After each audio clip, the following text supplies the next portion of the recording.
Welcome back.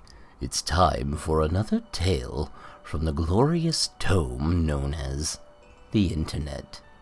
Today, we'll be reading a story about strange habits.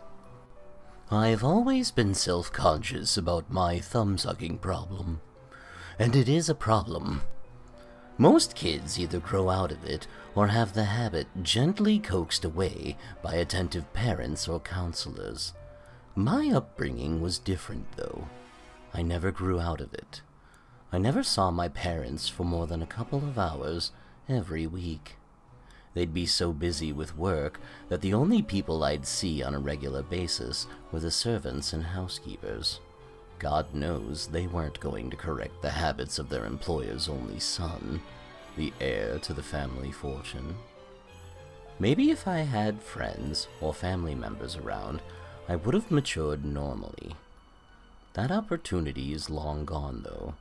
I think my habit is a plea for security.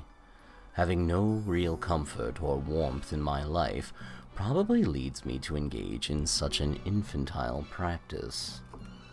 I'm 33, way too old to be doing something as immature as thumb-sucking, but here I am. I never expected anything to change for the better.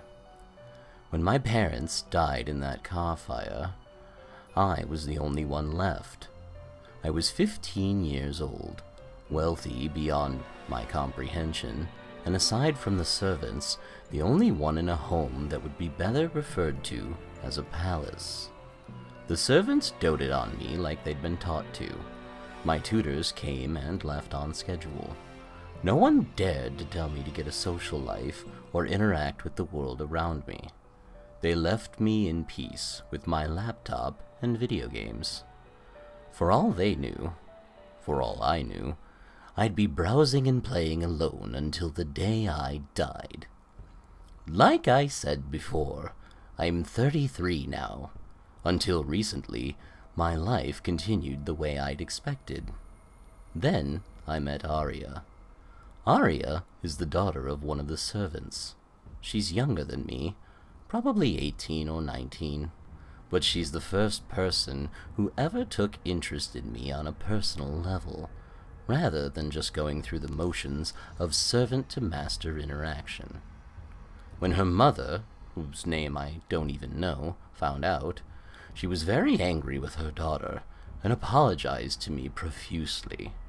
I was assured Arya wouldn't bother me again. I said it was okay. I allowed Arya to visit as frequently as she wished. We quickly grew close, and it didn't take long before Arya brought up my habit. I was mortified. I didn't realize I'd been doing it while she talked to me. I slid the wrinkled, saliva-drenched thumb out of my mouth and clenched a fist around it in some half-hearted attempt to hide my shame. Arya told me not to be embarrassed. She took my hand in her own and gently unballed my fist. As I watched in disbelief, my heart pounding so powerfully, I worried she'd hear it. Arya took the still wet thumb in her own mouth. You have to realize something. I'd never even hugged a person aside from my mother when I was a child. This was a level of intimacy I'd never expected to see in person, let alone participate in. I shuddered with nervous excitement. Arya stopped what she was doing and asked if I was okay. I nodded and told her I just needed to get some air. I left her on the couch. As I stood on the balcony and gazed at the city below, I realized it was the first time I'd been outside in months. While the fresh air loosened my tension and helped clear my head, I felt Arya come up behind me and wrap an arm around my waist. I jumped at the contact. Shh, Arya told me. It's okay. She knew I was nervous, but the feeling was dissipating. I felt comfortable with her. Comfortable enough to engage in my habit without feeling like a baby. I brought my hand to my mouth My head spun when I tasted the remains of her saliva on the wrinkled digit.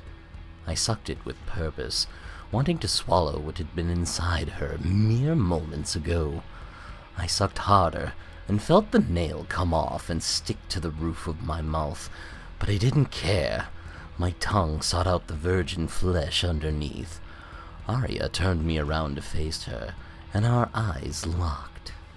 "Please let me help you," she whispered.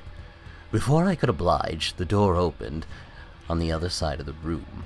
A servant came in, pushing a cart with a tray on it. She kept her head down, apologizing for interrupting me. "I'm sorry, sir," she muttered, "but perhaps you'd prefer a fresh one." The servant removed the cloche from the tray and revealed 10 severed thumbs, neatly arranged in order of skin color. I dragged the old thumb from my mouth. I'd used it for over a day, and the skin was beginning to slough from the bone. Arya looked at the tray with excitement. "Can we share these?" she asked. I grinned at her, then noticed the bandage on the servant's left hand. She quickly hid it behind her back. "We had trouble finding a 10th one, sir," the servant informed me. "I'm sorry, truly, if mine is not good enough." "Which one is it?" I asked. She pointed to the 3rd one from the end. I picked it up and handed it to Arya. She looked at it for a moment, then slid it into her mouth. Her lips formed a smile around the dark digit. I dismissed the servant. Arya and I stood on the balcony, quietly sucking our thumbs. I felt her hand wrap around mine, and she leaned her head against my shoulder. I beamed with happiness. Finally, a chance to live a normal life.